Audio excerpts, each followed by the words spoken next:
দেখো এই মুহূর্তে যে ছবি তোমায় দেখাচ্ছি সেটা হচ্ছে যে বালিগঞ্জের 10 নম্বর ম্যান্ডেভিলে গার্ডেনের একটি আবাসনের ছবি এবং সেই আবাসনের ছবি দেখতে পাচ্ছ যেখানে পুজো রয়েছে। আবাসনের মধ্যে যে ঢাক, পুজোর যে ঘর, সেই ঢাকের মধ্যে একেবারে জল জমে গেছে, সেটাকে বার করছেন তারা। টেবিল চেয়ার সবটা জলের মধ্যে রয়েছে।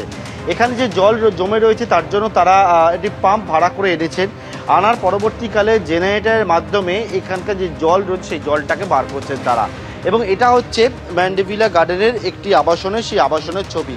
আরও এইরকম কিন্তু ছবিটা একই রকমের, কার্যত আবাসনের তো একেবারে কীভাবে রয়েছে, খুবই মুশকিলে রয়েছি। কাল পরশু দিন থেকে সেই বৃষ্টিটা হলো, আমাদের ক্ষতি হয়েছে। প্যান্ডেল আপনারা দেখতে পাচ্ছেন, অফিস কমিউনিটি হল দেখতে পাচ্ছেন, প্রতি জায়গায় জল পুরো জমে রয়েছে, খুবই অবস্থা খারাপ। গাড়ি ফাড়ি আমাদের সবই ডুবে গেছে, পিছনের দিকেও ইনফ্যাক্ট জল জমে গেছে।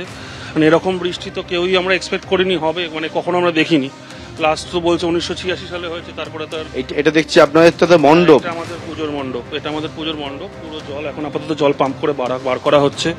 প্যান্ডেলের সব অলমোস্ট রেডি হয়ে গেছিলো, 1/3 অফ দ্য প্যান্ডেল পুরো জলে ডুবেছিল। তো এবং বিদ্যুৎ এখনো নেই, কারেন্ট নেই। অলমোস্ট 90% অফ দ্য অ্যাপার্টমেন্টে কারেন্ট নেই এখনো পর্যন্ত।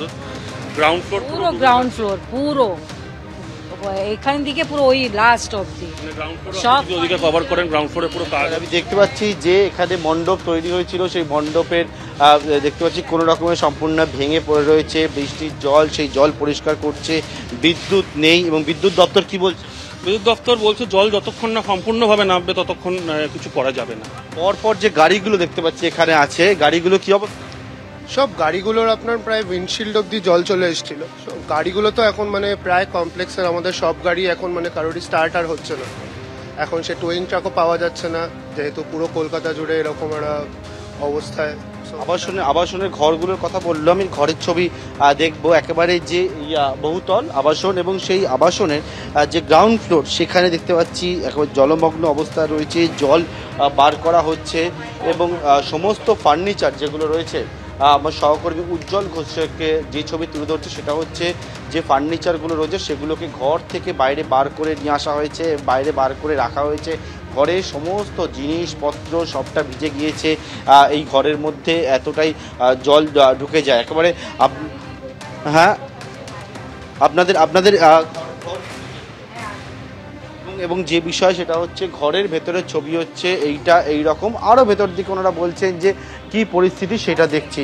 এটা হচ্ছে আবাসনের ভেতরে আমরা প্রবেশ করেছি এবং আবাসনের বাইরে একদিকে যেমন কমিউনিটি হল, সেখানে জলমগ্ন অবস্থা রয়েছে, বিদ্যুৎ নেই এই বেশিরভাগ ক্ষেত্রেই, এবং ওনারা জেনারেটরের ব্যবস্থা করেছেন। সেই জেনারেটরের মাধ্যম দিয়ে সেখান থেকে জল বেরোচ্ছে এবং এখানে হ্যাঁ 1 মিনিট মিটার ঘরে পুরো জল ঢুকে গেছে, এই অবধি জল, এতটা ধোঁয়া বেরোচ্ছিল।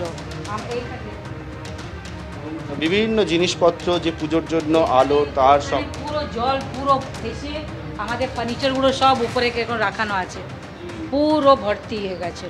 যে ফার্নিচার দেখতে পাচ্ছি ঘরের, সেই সব এদিক ওদিক করে কোনো রকমে রাখা রয়েছে। ঘরের মধ্যে তারা বসে রয়েছেন এবং সেখানে কিন্তু আরও ওপর দিকে দেখাচ্ছি সেটা হচ্ছে যে বিভিন্ন জায়গা এখানে ফার্নিচার যেগুলো রয়েছে সেগুলোকে ঘর থেকে বাইরে বার করে নিয়ে আসা হয়েছে। এই অবস্থায় কিন্তু পড়ে রয়েছে। এটা হচ্ছে বিভিন্ন যে আবাসনগুলো রয়েছে গড়িয়াহাটের, সেই আবাসনগুলো বা রাস্তার দোকানের সেই জায়গা কিন্তু এই রকমই বর্তমানে পরিস্থিতি।